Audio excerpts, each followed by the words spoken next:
The process of counting and verifying votes and holding recounts can get very in-depth. Yes, so joining us now to bring more understanding to it all is former City of Milwaukee election official Neil Albrecht. Neil, this is a razor thin. We're talking about less than 100,000 votes. How does the process work? So a recount is really a complete audit of the administration of the election, and teams representing the candidates, the political parties, come in and very closely examine the ballots, the poll books, the certificate envelopes of the absentee voters. It is very thorough. It's an arduous and certainly laborious process. But Neil, some of that is already done during the canvassing as well?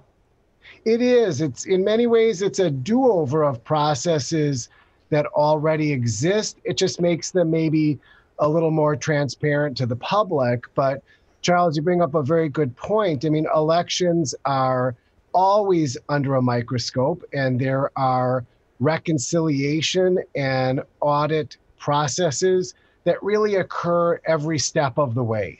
And this is all about democracy, making sure that you have the checks and the balances and every vote counts. This recount is available to both candidates. What do they need to have, though, to make that request? So as you noted, there is just about a 20,000 vote difference between the two candidates. The aggrieved candidate has the opportunity to pursue the recount. In this case, that variance is more than 0.25% though. So he would have to pay the cost of the recount out of pocket. Based on the 2016 recount that we experienced in the state of Wisconsin, after that presidential election, that cost was about $3 million. So Neil, yeah, I'm sorry to interrupt you here because I just want to ask, I mean, the thought here is, was a mistake made? Is there something that could change the outcome? You've been involved in these recounts. There's just not a high probability of that? Right. That's a very good point. I've been through two statewide recounts, one in 2011 for a state Supreme Court seat, and then also the 2016 presidential. We're talking about a correction in votes cast of, at best, several hundred. Certainly nothing close to 20,000. All right, Neil Albrecht, thank you so much for helping us today and throughout this process. Most definitely. Well, Wisconsin is no stranger to recounts or close elections. Former Wisconsin Governor Scott Walker knows that very well. And the governor now joins us to talk more about this. Governor, thank you very much for joining us on this busy day. 2 years ago, you were in a close race and thought about a recount. The president does want a recount. Is that a mistake? No, I think you want to make sure that every vote that was legally cast is kept. I think they should be doing the same thing, looking at numbers in Arizona, where I think the president can still win, and I think in Pennsylvania. But here in Wisconsin, I think it is important. As you mentioned, it's less than 1%.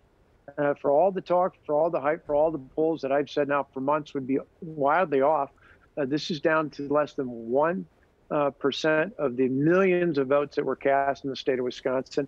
And as Neil just talked about, I pointed this out today as well on Twitter, that yes, you've had in the two big recounts, I should say, in the past decade or so. You had the state Supreme Court in 2011, where David Prosser was down on election night and ended up winning by more than 7,000. That wasn't because of the recount. The recount itself only swayed about 300 votes. It was the canvass that actually found thousands of votes. And that's why I think they should be prepared for a recount, but not go forward with that until after the canvass is done. The canvass has to be started within a week and be reported within 2 weeks. Statewide, it has to be reported by December 1st. So I think they've got time. And to your question with Neil about any irregularities, you're not going to know about that until you do the canvass. That's what they found in Waukesha County with Brookfield's votes back then, and there could be something like that out there right now. But do you think the party should use its energies and its money in states where there is that bigger margin, or maybe even a smaller margin, to make sure that every vote counts, even when we look at Arizona as a possible flip state? Well, I think there's a handful of states, but remember back 20 years ago, it's hard to believe it's been that long, but 20 years ago, Wisconsin was one of the states being considered. Remember back when George W. Bush and Al Gore were running against each other? It's hard to believe it was back that far ago, but they looked at Wisconsin. I remember the whole smokes for votes thing that was going on, where someone from New York came in and actually gave packets of cigarettes to homeless individuals they found at shelters to go vote for Al Gore. A lot of attention, a lot of focus, but in the end, they decided to just focus on the state of Florida. That went through a long process and ultimately ended up in the United States Supreme Court. I hope it doesn't go that far, right. But I think in the end, Arizona and Pennsylvania are probably the path for the president, but he shouldn't write off Wisconsin at this point. Yeah, Governor, we thank you very much for joining us. I do remember 2020. I think that election was decided by fewer than 4,000 votes. I think that's the closest presidential race we have seen in Wisconsin. Again, we thank you for your time.